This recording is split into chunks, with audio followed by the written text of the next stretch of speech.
Recently, on the Dream SMP, Fundy was trapped in his own mind, in his own nightmare, a place that could never seem to end.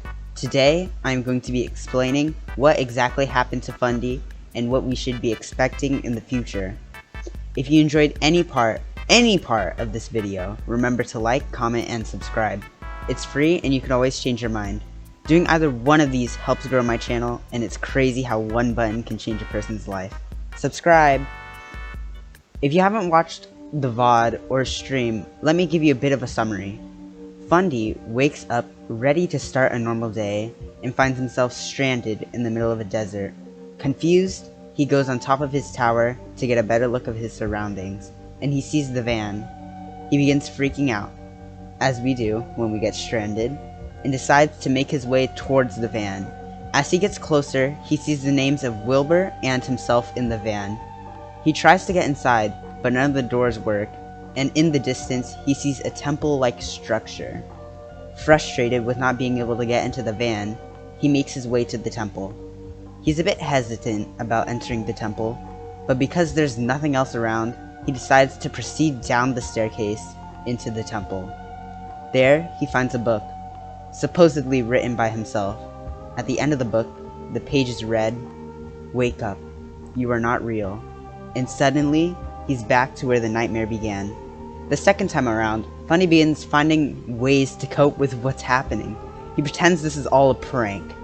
He makes his way back to the temple, but then he sees the name of Wilbur disappeared, leaving only his name in the van. He then realizes the temple has gotten closer, seemingly moving each time the loop is reset. He makes his way back into the temple and reads the book once again. The book acknowledges that there's a loop that is happening and tells Fundy a way to get out of his nightmare and back to reality by turning around and sleeping back in his bed. But the book knows some truth that could prove useful, giving Fundy a reason to stay, so he does. We then wake up, looping around for a third time, and the temple is now right in front of his house. But behind the temple, the van is now gone, and replacing it, a massive crater, caused by some sort of explosion. He then runs to the temple in fear of what he just witnessed and wants to find out the truth. The book tries to warn him, knowing the truth isn't worth it, but Fundy continues to turn its pages. The book then gives in and tells Fundy that there is an enemy, someone who he shouldn't team up with, someone he shouldn't join, and someone whose intentions aren't as they seem. After Fundy read the book, he proceeds to leave the temple, but a book signed by himself appears out of nowhere. The book then explains, his world, its events and actions are linked to reality. Finally, the dream loops one last time, but as he peeks out his door, the desert is gone. The only thing standing in front of him is a hooded figure. It begins running after Fundy as he tries to make it to the roof and sleep. The stream ends and Quackity's face appears at the end of the stream. Now, a lot of things happened, and I'm going to be breaking it up in a few questions. 1. Why is he in a desert? 2. Why can he see the van and why is there a crater? 3. What is the temple and why does it move closer every loop? 4. Who is the person the book is trying to warn Fundy about? 5. Who is the hooded figure? Number 1. Why is he in a desert? Because this is a person's mind/nightmare. Fundy is in his subconscious. The subconscious is considered the level of the mind that is not well defined or understood, but it still holds tremendous power over human perception and behavior. This can mean that the reason he is in a desert is to express the vast world the subconscious can be. The reason the temple, his house, the van, and the shadowy figure could all be there is because they either hold power, some sort of power, over his mind, such as the house and the van, because those are things he can look back on. Or it could be something that is not understood by him, such as the temple or the hooded figure. Number 2. Why can he see the van, and why is there a crater?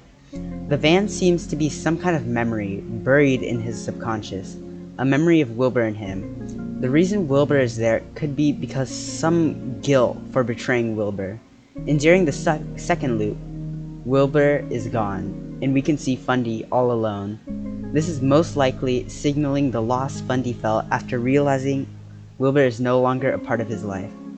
Finally, in the third loop, we see the van gone, replaced with a crater. I have 2 theories for this. Number 1, this is the explosion Wilbur set off before he died, and this is how Fundy's mind remembered that day.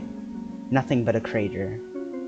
Number 2, this could be a metaphor about the crater in his heart, created by the guilt of betraying Wilbur.